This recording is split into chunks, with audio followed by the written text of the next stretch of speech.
capturing the impact of extreme weather events on the survival of endangered New Zealand sea lions. Endangered New Zealand sea lion monitoring was done for 3 consecutive summer breeding seasons at Davis Point, one of the sub-breeding colonies on New Zealand's sub-Antarctic Campbell Island. The monitoring period happened in late December to mid-January in 2018, 2019, and 2020. Monitoring was also done sporadically in the past, and typically the early pup mortality rate at Davis Point is quite high, ranging from 40 to 60% before more recent monitoring work. In 2019 and 2020, field teams observed the highest early pup mortality recorded to date, and masses of pups died during or shortly after extreme wet and cold windy weather. This is footage from one of those days.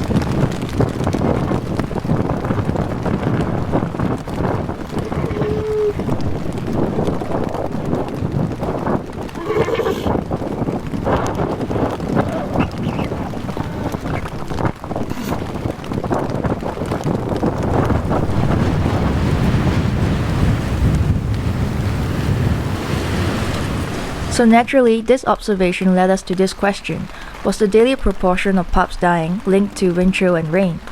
To answer this, we ran a generalized linear mixed model. Daily proportion of dead pups was the response variable, and it was calculated by dividing the daily dead pup count by the estimated number of pups remaining alive. The predictor variable was the interaction between wind chill index and rainfall. This data was obtained from the Campbell Island Weather Station and downloaded from New Zealand's public climate database called CliffFlow. Year was also included as a random effect.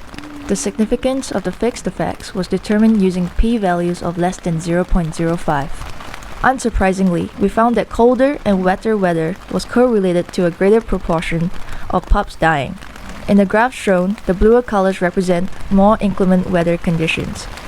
This makes sense, as the combination of wet fur and cold windy weather would lead to more heat loss in pups. Furthermore, young pre-molt or turret pups have limited ability to thermoregulate, which makes them even more vulnerable to cold stress as compared to adults. Our study recommends that artificial shelters could help mitigate cold stress on pups, especially if extreme weather events become more frequent in the future. Such high pup mortality rates are a threat to the future population health of this endangered species.